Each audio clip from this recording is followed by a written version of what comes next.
விவசாய சின்னத்திற்கு வாக்களிப்போம்.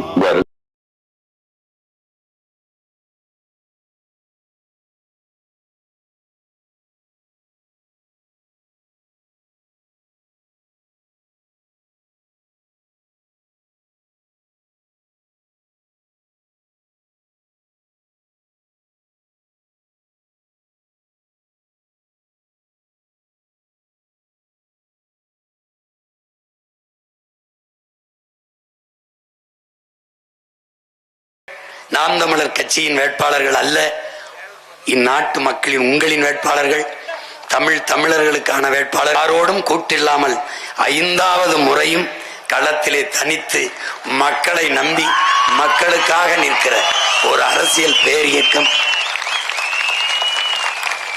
எங்களை என் இனமான சொந்தங்கள் கைவிட்டு விட மாட்டார்கள், வெற்றி பெற வைப்பார்கள் என்ற அசைக்க முடியாத நம்பிக்கையில் என் பிள்ளைகளை களத்திலே நிறுத்தி இருக்கிறேன். புரட்சி எப்போதும் வெல்லும். உங்கள் பிள்ளைகள் எங்களின் வெற்றி அதை சொல்லும். எங்கள் இலக்கு ஒன்றுதான், இனத்தின் விடுதலை. இனம் ஒன்றாவோம், இலக்கை வென்றாவோம். தமிழ் தாய் வாழ்க, தலைவர் பிரபாகரன் வாழ்க. நாம் தமிழர். நீங்கள்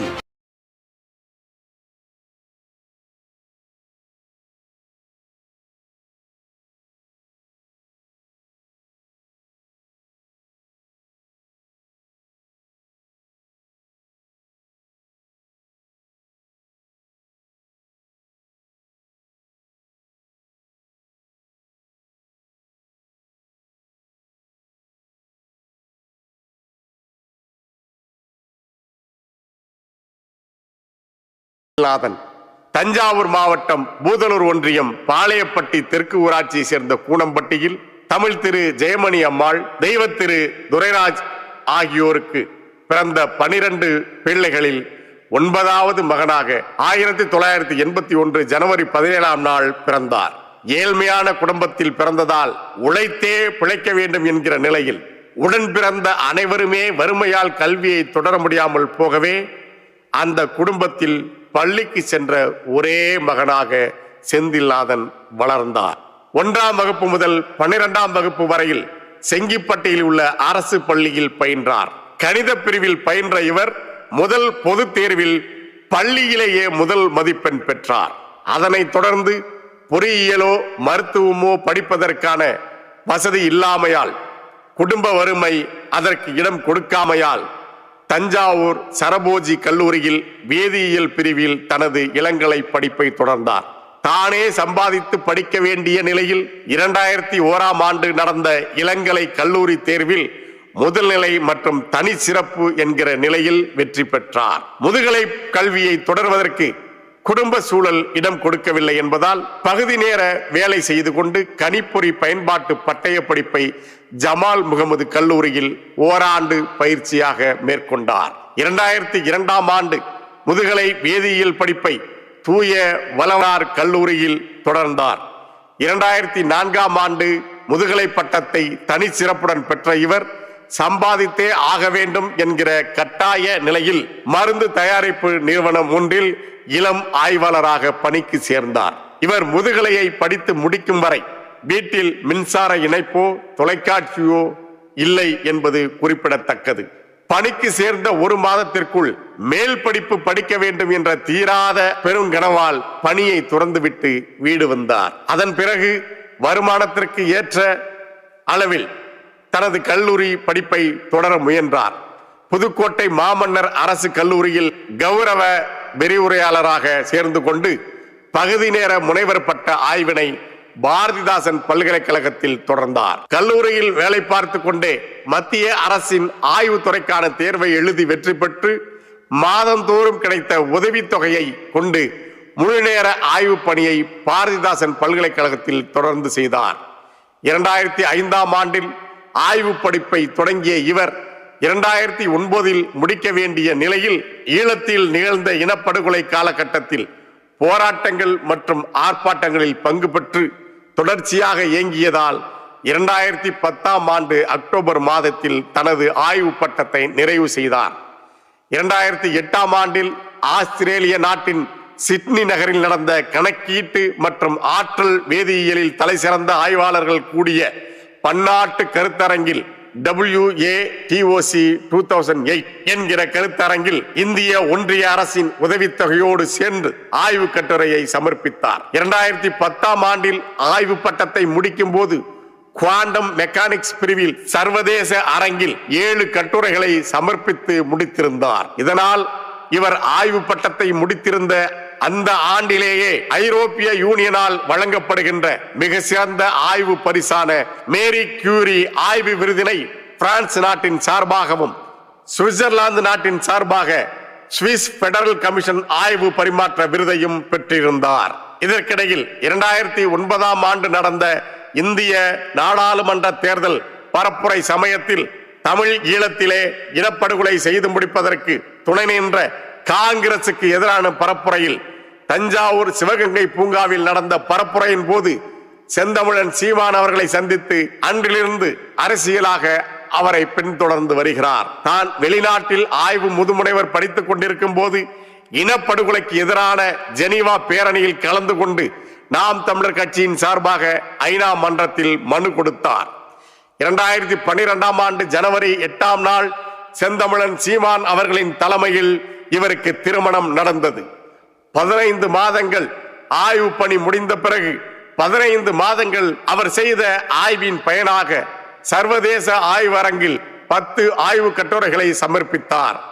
தன்னுடைய ஆய்வு கட்டுரையை ஸ்பெயின் நாட்டில் மேட்ரிட் நகரின் அருகே உள்ள சேண்டியாகோ டி கம்போஸ்டல் நகரில் சர்வதேச கருத்தரங்கில் சமர்ப்பித்தார். பிரான்சில் இவரது ஆய்வக பணி நிறைவுறும் தருவாயில் உதவித்தொகையோடு கூடிய மேலும் 2 நாட்டு ஆய்வு விருதுகள் இவரை தேடி வந்தது. தென் கொரியா நாட்டில் வழங்கப்படும் பிரைன் பூல் ஃபெலோஷிப் மற்றும் இஸ்ரேலிய நாட்டின் ஆய்வுக்காக வழங்கப்படும் planning and budget committee fellowship 2012-2013ஆம் ஆண்டுக்கான விருதினை ஜெருசலேம் நகரில் அமைந்துள்ள யூனிவர்சிட்டி ஆஃப் ஜெருசலேம் என்ற பல்கலைக்கழகத்தில் இருந்து பெற்றார். யூனிவர்சிட்டி ஆஃப் ஜெருசலேம் என்பது நோபல் பரிசு பெற்ற ஆல்பர்ட் ஐன்ஸ்டீன் அவர்களால் தொடங்கப்பட்டது. ஆய்வாளர்களின் வழிகாட்டலில் இஸ்ரேலில் தனது ஆய்வு பணியை தொடர்ந்தார்.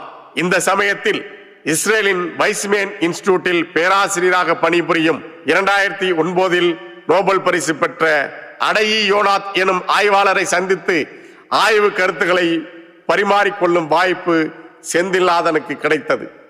அந்த பணி 2013ஆம் ஆண்டு நிறைவடைய 2013 பிற்பகுதியில் மீண்டும் பிரான்சில் அணுசக்தி துறைக்கு சொந்தமான ஆய்வகத்தில் ஆய்வு பணியை தொடர்ந்தார். அந்த ஆய்வு பணி 2014ஆம் ஆண்டு டிசம்பர் வரை நீடித்தது. வெளிநாட்டு பணிகளில் கை நிறைய சம்பாதித்தாலும் அண்ணன் சீமான் அவர்களின் அரசியலால் ஈர்க்கப்பட்டு தமிழ் தேசிய அரசியலை வலுப்படுத்தும் நோக்கோடு தமிழ் தேசிய இன எழுச்சி அரசியலில் தன்னை ஈடுபடுத்திக் கொண்டார். அடுத்து ஜெர்மனி நாட்டின் கிப்ஸ் ஹெல்மோட்ஸ் யூனிவர்சிட்டியில் முதுநிலை ஆய்வாளர் என்ற பட்டமும் வேலை செய்வதற்கான பணி ஆணையும் பெற்றிருந்த நிலையில் வெளிநாட்டுக்கு செல்வதற்கான விசா உள்ளிட்டவை வழங்கப்படுகின்ற தருணத்தில் நாம் தமிழர் கட்சி ஒரு பிரம்மாண்டமான இன எழுச்சி அரசியல் மாநாட்டை திருச்சியில் நடத்தியது. அந்த மாநாட்டில் பேசிய அனைவரின் மீதும் தேச துரோக வழக்கு போடப்பட்டது. வழக்கு வாங்கிய 33 பேர்களில் பேராசிரியர் செந்தில்நாதனும் ஒருவர். இவ்வழக்கை பெற்ற பிறகு வெளிநாட்டு வேலைக்கு செல்வதற்கு தடை ஏற்பட்டது. அந்த வேளையில் இவர் பெற இருந்த ஊதியம் யூரோ மதிப்பில் மாதம் 5000 யூரோ ஆகும். அது அன்றைய நாளில் இந்திய ரூபாய் மதிப்பில் 3,40,000 ரூபாய் என்பது குறிப்பிடத்தக்கது. வெளிநாட்டு பயணம் செல்வதற்கான தடை ஏற்படவே தமிழ்நாட்டில் தஞ்சாவூரில் உள்ள ஒரு தனியார் பல்கலைக்கழகத்தில் முழு நேர ஆய்வாளராக பணிக்கு சேர்ந்தார். அதே நேரத்தில் நாம் தமிழர் கட்சியின் பண்பாட்டு பாசறையான வீரத்தமிழர் முன்னணியின் மாநில ஒருங்கிணைப்பாளராக பொறுப்பேற்றார். தான் பணிபுரிந்த பல்கலைக்கழகத்தின் மத்திய அரசின் செயல் திட்டம் அணுக்களின் இயக்கம் மற்றும் வேதிவினை ஆய்விற்காக 42 லட்சம் ரூபாய் பெற்று ஆய்வினை தொடர்ந்தார். 2019ஆம் ஆண்டில் தன்னுடைய ஆய்வு தொடர்பாக கருத்தரங்கு ஒன்றை மாமல்லபுரம் அருகே உள்ள அவருடைய கல்லூரி வளாகத்தில் ஒருங்கிணைத்தார். அந்த ஆய்வு கருத்தரங்கில் நோபல் பரிசு பெற்ற அறிவியலாளர் உள்பட உலகம் எங்கும் இருந்தும் 72 வெளிநாட்டு ஆய்வாளர்களும் 58 உள்நாட்டு ஆய்வாளர்களும் கலந்து கொள்ளும் 3 நாள் கருத்தரங்கை தலைமையேற்று நடத்தினார் பேராசிரியர் செந்தில்நாதன். ஆய்வாளர்களின் பெருங்கனவாக இருக்கின்ற ஆய்வு வெளியீட்டு களமாகிய American chemical society, German chemical society மற்றும் ராயல் கெமிக்கல் சொசைட்டி ஆகிய தளங்களில் தன்னுடைய quantum chemical study on atomic reaction ஆய்வு முடிவுகளை ஆய்வு கட்டுரைகளாக வெளியிட்டுள்ளார் என்பது குறிப்பிடத்தக்கது. வீரத்தமிழர் முன்னணியின் தீவிரமான செயல்பாடுகளின் அடிப்படையில் பல்வேறு நிகழ்வுகளையும் பொதுக்கூட்டங்களையும் ஒருங்கிணைக்கும் திறன் பெற்ற இவர் 2021ஆம் ஆண்டில் நடந்த சட்டமன்ற தேர்தலில் திருவையாறு சட்டமன்ற தொகுதியில் செந்தமிழன் சீமான் அவர்களால் வேட்பாளராக களமிறக்கப்பட்டார். தேர்தல் முடிவுக்கு பிறகு தனியார் கல்லூரியில் செய்து கொண்டிருந்த பணியையும் அதன் பிறகு முழு நேரமாக தமிழ் தேசிய இனத்திற்கான அரசியலை முன்னெடுக்கும் நாம் தமிழர் கட்சியில் தொடர்ந்து இயங்கி வருகிறார். வீரத்தமிழர் முன்னணி சார்பாக வெளிவருகின்ற வேல்வீச்சு இதழை நடத்துகிறார். தமிழம் பதிப்பகத்தை தொடங்கி வெற்றிகரமாக நடத்தி கொண்டிருக்கிறார். தஞ்சை பெருவுடையார் கோயிலில் 800 ஆண்டு காலமாக தமிழில் நடத்த முடியாமல் இருந்த குடமுழுக்கை செந்தமிழன் சீமான் அவர்களின் வழிகாட்டுதலோடு நீதிமன்றம் வரை சென்று வெற்றிகரமாக நடைபெற செய்தவர். அண்மையில் நடந்த திருச்செந்தூர் முருகன் கோவில் குடமுழுக்கு தமிழில் நடைபெறுவதற்கு வழக்கு தொடுத்து வெற்றி பெற்று குடமுழுக்கு தமிழில் நடைபெற காரணமானவர். தமிழர்களின் அரிய சொத்தான ஓலைச்சுவடிகள் களவு போவதை தடுப்பதற்காக வழக்கு தொடுத்து இன்றும் போராடி கொண்டிருக்கிறார். தமிழ் தேசிய இனத்திற்காக தன்னையே ஒப்படைத்த ஒருவர் 2026 சட்டமன்ற தேர்தலில் உங்களுடைய திருவையாறு சட்டமன்ற தொகுதியின் வேட்பாளராக நாம் தமிழர் கட்சியின் சார்பில் களம் காண்கிறார். தமிழ் தேசிய இனத்தின் மீட்சிக்காக தன் வாழ்க்கையை ஒப்படைத்து இன்றைக்கும் அரசியல் களத்தில் நிற்கின்ற பேராசிரியர் செந்தில்நாதன் அவர்கள் அரசியல் வழிகாட்டியாக செந்தமிழன் சீமான் அவர்களையும் மரபு வாழ்வியல் வழிகாட்டியாக ஆசான் செந்தமிழன் அவர்களையும் தனது உயிருக்கு மேலான தலைவராக மேதகுவே பிரபாகரன் அவர்களையும் நேசித்து களப்பணி செய்து வருகிறார். திருவையாறு சட்டமன்ற தொகுதியை பொறுத்தவரை மேற்கே கரிகால பெருவளத்தான் கட்டிய கல்லணையில் தொடங்கி கிழக்கே பாபநாசம் அருகே உள்ள மாத்தூர் வரையும் வடக்கே கொள்ளிடம் ஆற்றினுடைய தெற்கு கரை தொடங்கி தெற்கே செங்கிப்பெட்டி வரையிலும் நீள்கின்ற 314 வாக்குகளை கொண்ட பெரியதொரு தொகுதியாகும். 1957 கூனம்பட்டியை சேர்ந்த சாமிநாதன் மேற்கொண்டார் என்கின்ற ஜமீன்தார் காங்கிரஸ் கட்சியின் சார்பில் சட்டமன்ற உறுப்பினராக போட்டியின்றி தேர்வு செய்யப்பட்டிருந்தார். அதனை அடுத்து வந்த தேர்தலில் 1962 காங்கிரஸ் கட்சி மீண்டும் வெற்றி பெற்றது. 1967 தொடங்கி 2021ஆம் ஆண்டு வரை திருவையாறு சட்டமன்ற தொகுதியை திராவிட முன்னேற்ற கழகம், அண்ணா திராவிட முன்னேற்ற கழகம் என்கிற இருபெரும் திராவிட கட்சிகள் மாறி மாறி வெற்றி அடைந்திருக்கின்றனர்.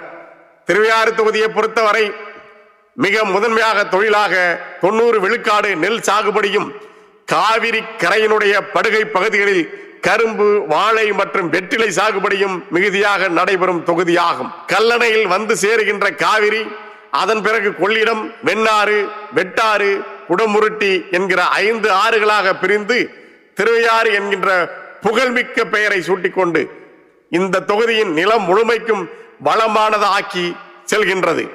ஆனால் இந்த தொகுதியில் மாறி மாறி தேர்வு செய்யப்பட்ட திராவிட கட்சியினரோ விவசாயத்தினுடைய வளர்ச்சிக்கும் விவசாயிகளுடைய வாழ்வாதாரத்திற்கும் எந்த விதமான உறுதியான திட்டங்களையும் இதுவரை கொண்டு வரவில்லை. மாறாக ஆறுகளின் குறுக்கே தடுப்பணை கட்டுகிறோம் என்ற பெயரில் மணலை அள்ளி விற்பதும், அதே போல சாலை விரிவாக்கம் செய்கிறோம் என்ற பெயரில் வேளாண் நிலங்களை அழித்து சாலை கொண்டு வந்து அதன் மூலமாக வருமானம் ஈட்டுவதுமாக இருந்து வருகிறார்கள். இந்த கொடிய நடைமுறையை ஒழித்து கட்ட வேண்டும் என்றும் திருவையாறு தொகுதியின் முதன்மை தொழிலாக இருக்கின்ற விவசாயம் வளர்ச்சி பெற வேண்டும் என்றும் மக்கள் மாற்றத்தை நோக்கி ஏங்கி நிற்கிறார்கள். மக்களின் மனதில் உருவாகி இருக்கின்ற மாற்றம் வாக்ககத்தின் வழியாக அரசியல் வாழ்வியலை நிறைக்கும் பொழுது மாற்றம் உருவாகும்.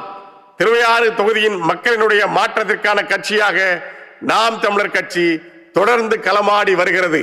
நாம் தமிழர் கட்சி என்பது மக்களை வைத்து பிழைக்க அல்ல, மக்களுக்காக உழைக்க. அரசியல் என்பது வருமானம் அல்ல, இனமானம் காக்கும் பணியாகும் என்கின்ற கொள்கையோடு நாம் தமிழர் கட்சி செந்தில்நாதன் அவர்களை திருவையாறு சட்டமன்ற தொகுதியின் தகுதிமிக்க வேட்பாளராக மக்கள் முன்னே நிறுத்துகிற தமிழர்களின் உரிமைகளை காக்க உங்களுடைய வாக்குகளை விவசாயி சின்னத்தில் அளித்து நாம் தமிழர் கட்சியை ஆதரிக்குமாறு வேண்டுகிறோம்.